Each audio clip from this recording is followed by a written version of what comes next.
Saudara-saudariku terkasih, salam sehat dan sukacita selalu. Sudahkah kita memberi senyum hari ini? Minggu 22 September 2024, hari Minggu biasa ke-25. Kita awali permenungan kita dengan tanda kemenangan Kristus. Dalam nama Bapa dan Putra dan Roh Kudus. Amin. Permenungan kita diambil dari Injil Markus bab 9 ayat 30 sampai 37.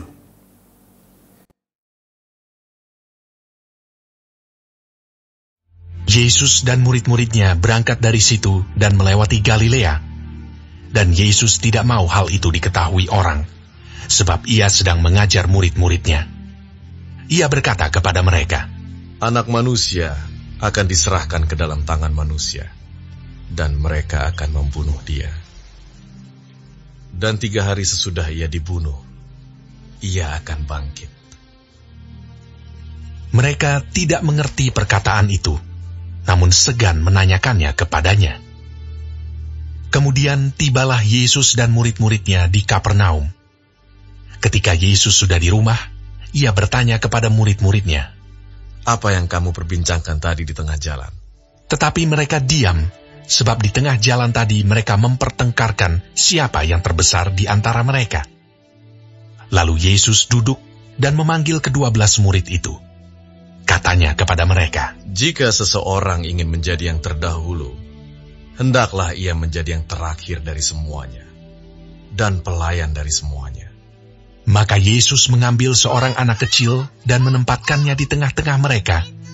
Kemudian ia memeluk anak itu dan berkata kepada mereka, "Barang siapa menyambut seorang anak seperti ini dalam namaku, ia menyambut aku.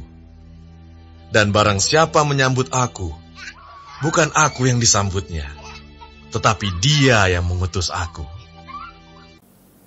Saudaraku yang terkasih, dalam Injil hari ini kita mendengar para murid Yesus bertengkar tentang siapakah yang terbesar di antara mereka. Ketika Yesus mendengar hal itu, dia memanggil mereka dan berkata, "Jika seorang ingin menjadi yang terkemuka, hendaknya ia menjadi yang terakhir." Dan guna meyakinkan murid-muridnya itu, Yesus memanggil seorang anak kecil dan menempatkannya di tengah-tengah mereka sambil berkata, "Barang siapa menyambut seorang anak seperti ini dalam namaku, ia menyambut aku.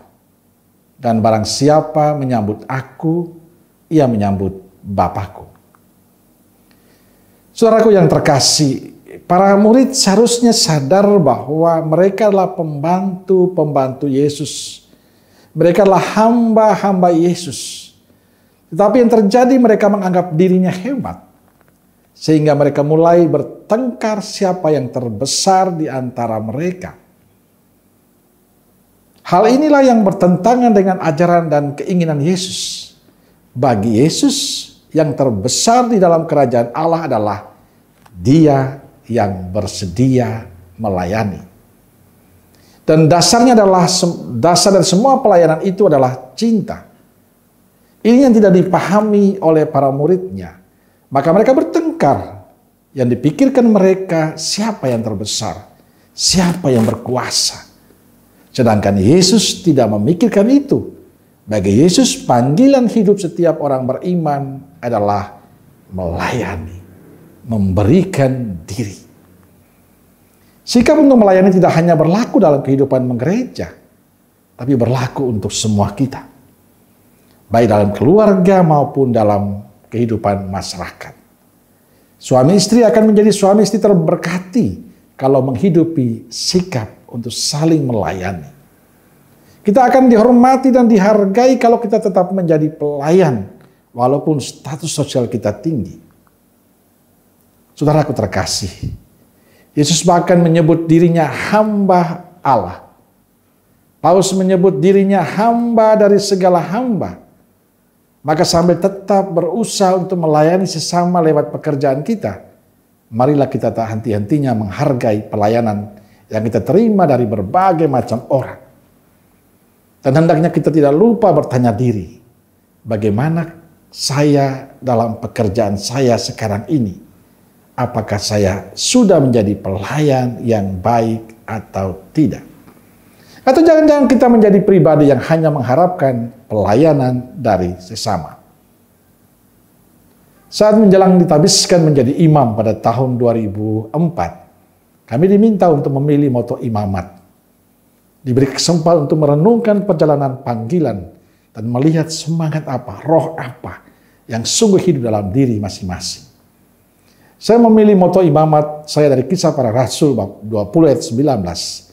Dengan segala rendah hati, aku melayani Tuhan.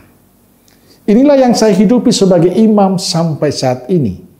Melayani dengan tulus.